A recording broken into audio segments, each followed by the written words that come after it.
So yeah, we got spring ball cranking up all over the SEC. It's a great time, but I want to look you dead in the eye in Columbia, South Carolina right now.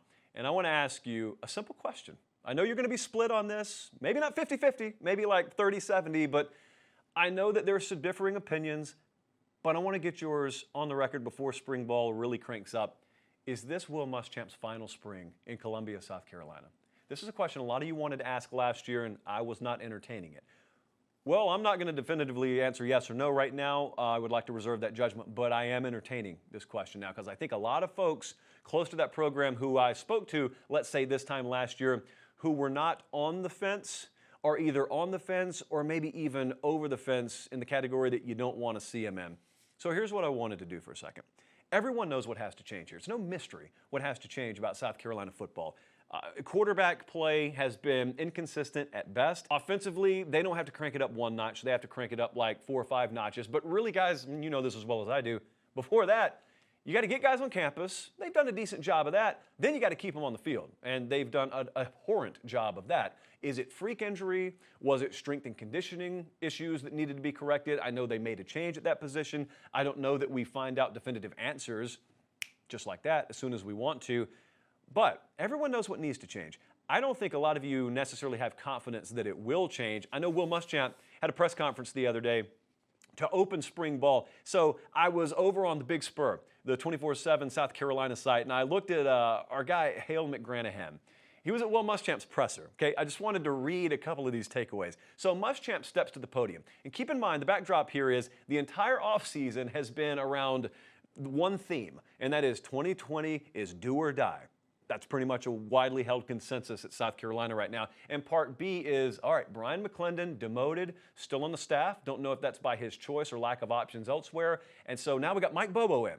Mike Bobo comes in from Georgia and then Colorado State. Now he's our offensive coordinator. And the big question for you and for me has been, what's he going to be allowed to do? What is the South Carolina offense going to be? Is it going to be more of what we've seen in the past with a different name on the door of the offensive coordinator's office? Because if that's the case, there's not really reason to expect much positive result here. Well, this is what was said in the press conference the other day. This is, again, Hale McGranahan covering for the Big Spur. I'm going to read a couple of responses from the message board there, too. But Tuesday morning, writes McGranahan, Will Muschamp told reporters new play caller Mike Bobo has been great so far through his tenure.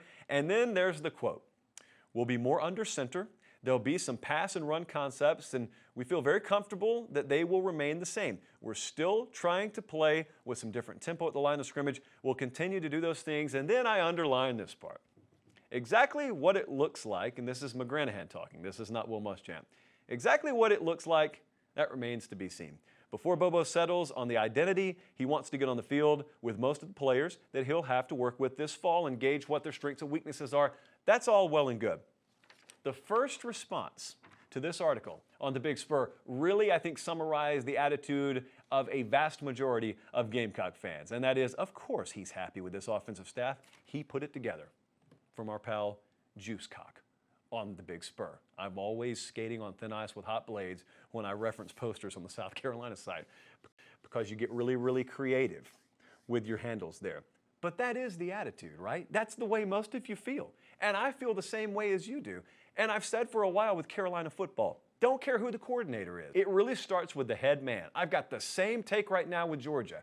I know they bring in a new coordinator just like South Carolina does, and everyone wants change at Georgia. Everyone wants an offensive revolution like they've had at LSU. LSU is the blueprint now for everyone. LSU was stuck in the mud, and it's like Ed Orgeron inserted a clapper system into the athletic department, and he clapped, and in came Joe Brady, and he turned Joe Burrow into the Heisman Trophy winner, and they rewrote the record books not only in Baton Rouge but college football, and so everyone looks down there and says, LSU used to be the laughingstock of college football offensively. If they can do it in one offseason, why can't we? Well, there are a lot of answers there. But I don't think a lot of you want to hear a lot of those answers. But it all circles back to this. There was a philosophy change at LSU. The head man looked around and said, we got to do things different. Has Will Muschamp really looked around and said, we got to do things different? Or did he look around and say, I just need to rearrange some furniture here so it looks like we're doing some stuff different? Here's what South Carolina needs to be. I don't know that they will be. South Carolina has to be a special preparation. They cannot use the Georgia playbook and out Georgia, Georgia. Just bottom line. I know you beat them last year. Unless you're counting on +4 turnovers every time you play a big-name opponent, then got to do something different. You're not going to out-Florida Florida. If Tennessee ever gets right, you're not really out-Tennesseeing Tennessee. But my point is not that you can't beat those teams. My point is you got to beat all of them. If you ever want to get to Atlanta, you got to beat all of them. Can't go 500. This is not Pro Bowl. You don't get in the playoffs at 9-7. And so to get where Carolina fans want to get back hopefully to the level maybe Spurrier had you cruising at, in today's SEC, they got to do something different. And there is nothing, when I say Carolina football, at least to this point, in Will Muschamp's tenure offensively, there is nothing that stands out. There's nothing revolutionary. They haven't really reinvented anything. They haven't branded Carolina football, and that's what they have to do. Big question, will they do it? I don't know. But I really look forward to this spring because one way or the other, unlike last year when there was a lot of uncertainty and I thought he had at least one more year regardless, I think now everyone at least understands, up to and including Will Muschamp himself, it's make or break, it's do or die, it's put up or shut up, put in any of the adages you want to. That's the tenor with which spring opens 2020 in Columbia, South Carolina. So I think it's one of the most fascinating and interesting programs to watch across America this year.